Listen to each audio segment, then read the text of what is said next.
Ravanaprabhu cinema കാണാൻ പോയപ്പോൾ തിയേറ്ററിലെ notice ബോർഡിൽ ഒരു ചിത്രത്തിൻ്റെ ചെറിയൊരു പോസ്റ്റർ എൻ്റെ ശ്രദ്ധയിൽപ്പെട്ടു. ഒരു കാലൻകുടയും മറ്റേ കയ്യിൽ സഞ്ചിയും ഒരു ഇരുമ്പ് പെട്ടിയും പിന്നെ ഒരു പായയുമായി സങ്കടഭാവത്തോടെ നിലത്ത് വീണ് കിടക്കുന്ന ജയറാം. സിനിമയുടെ പേര് ഉത്തമൻ. സംവിധാനം അനിൽ ബാബു. Script T A. റസാഖ്. രാക്ഷസ രാജാവ് രാവണപ്രഭു ക്ലാഷിൽ പെട്ടുപോയ ഒരു സിനിമ. ബട്ട് ഈ പടം എനിക്ക് വളരെ ഇഷ്ടമാണ്. ലോക്കൽ കേബിൾ ടി വി ചാനലിൽ വന്നപ്പോഴാണ് ഈ സിനിമ ഞാൻ ആദ്യമായി കാണുന്നത്.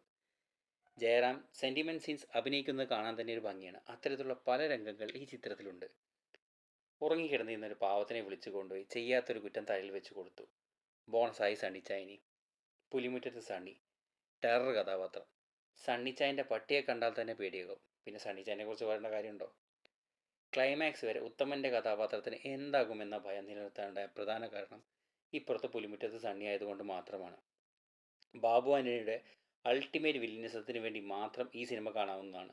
ഈ ചിത്രം കണ്ടവർ അവരുടെ അഭിപ്രായങ്ങൾ കമൻറ്റ് ബോക്സിൽ രേഖപ്പെടുത്തുക.